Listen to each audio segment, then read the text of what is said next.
I want to come on here and speak about something that I think is super, super important regarding difference and uniqueness in the healing community. I just really want to highlight how it's okay that not every healer is going to be for you.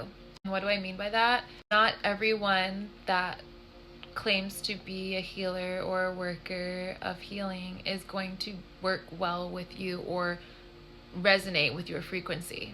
For example, if you are someone that has struggled with severe sexual trauma, it is more likely than not that your person that you work with to heal with has some experience with that regarding their own healing journey or working with others. It's kind of like the same thing. I'm going to use like this example because it's something that is like super fresh in my brain. Like I grew up, I've really curly, natural, like really kinky curly hair, especially when I was younger. It was really curly and like wild to maintain. And I grew up in a Caucasian state. Like no one knew how to deal with my hair besides my mom, and she hardly knew what to do with it. So we'd go to the salons and they would not ever know what to do with my hair ever. They would like, I would look crazy because no one knew how to deal with my head.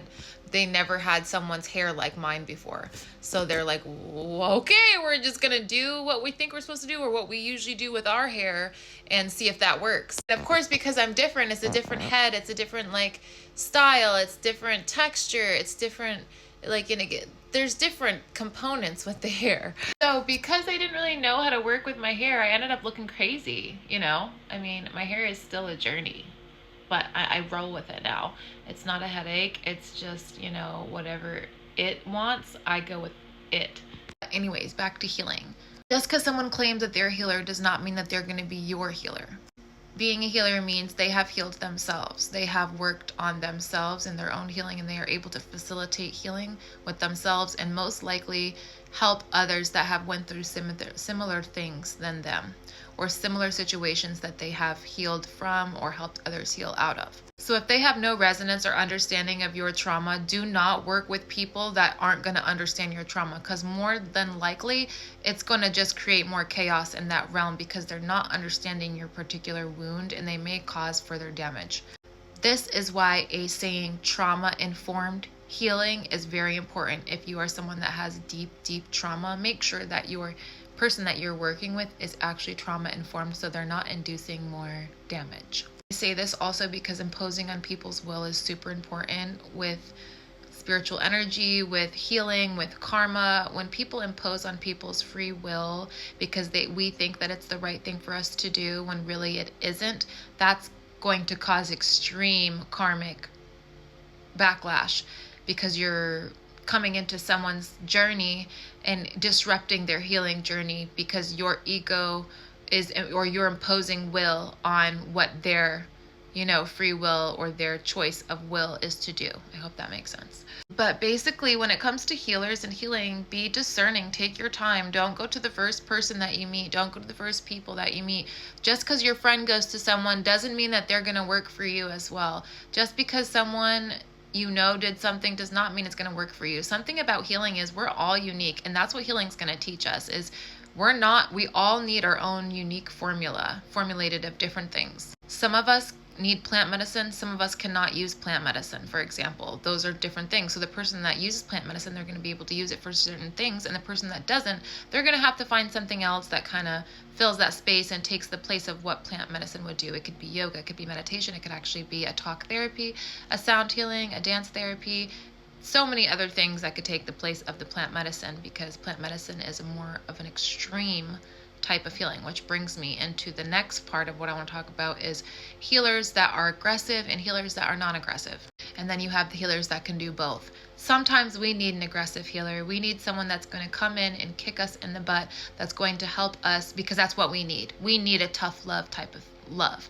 Some of us aren't going to do well with that approach at all because we've had that our whole lives, or we've been like talked down to, abused a lot with vocal things our whole life. So we're going to need a little bit of TLC, a little bit of softness, a little one-on-one coaching, a little bit of extra time and extra love and extra care. It's important to know this about yourself. Like, do I need a kick in the butt healer, or is that going to actually harm me? Or do I need someone that's going to be more soft and gentle with me because I know that's what I need? Or do I need someone that can do both? Or in that regard, this is why having multiple healers that you work with is great, because you can have someone that works with you aggressively and then someone that works with you more softly regarding the realms that you need it done. Like if someone needs more discipline, they're going to need a little bit more tough love approach, a little bit more discipline type mentoring. Whereas if someone is like really in a strict, rigid place of like robotics and like they grew up in like a militant type household, they're going to need to really be brought into their joy and their soft and their play and their fun and not so serious space, because that's something that they're breaking out of. They're breaking out of that hard shell that encases their joy. We really do have the ability to heal ourselves, and that from that we get to help others also. So when you work with other people, just know that it's okay if someone doesn't work well with you. Like, oh, I don't really work well with that healer. That's because that medicine is not for you. It could be medicine or poison depending on how we're using it and what we're using it for, and what the alchemy is actually doing to the person. What we think, and this is something that I've been through a lot throughout my life because I love helping people. I'm the eldest. I like to think that I know what's best for everyone, and a lot of the time I do, but some of the times I don't. And I've had to learn that me imposing my will on someone's free will is really bad, because it's not their choice, and that's control in a way. It's like, okay, even though this may be good for them, that's not what they wanted to do. And how do I feel when I am forced to do something that I don't want to do just because someone else says that it's good for me? So understanding that everyone has free will, everyone's going to come to what they come to when they come to it, or they're not, and they're going to get it next lifetime. That's their choice, that's their journey. But for you, just understand what works for you and seek out healers that understand that. I've had such a journey of working with so many different people, so many different groups, and it's no shade to anybody. It's just, if I knew in the beginning before working with people what I needed, then I would know what to avoid, and I would know what types of people and groups and spaces to avoid regarding my particular trauma. So the more we know ourselves individually, we know, what is a red flag, what is a green flag, what's going to help me, what's poisonous, what's medicine, regarding information or just space being held, because some space that is held for us is not actually the safest space. But we may think it is because it's just someone, hearing us out or holding a space for us that we have needed, that we haven't had for a long time. Yeah, everyone has different styles and different needs, different paces, different, soft and hard, and some are going to need a mix of that at different times. But it really comes down to knowing yourself and what you need, and then finding the people that resonate with that, not forcing yourself to work with people for any reason of ego or force or any type of pressure, but really going to where you feel you are most resonant, because the vibration is like an equal match.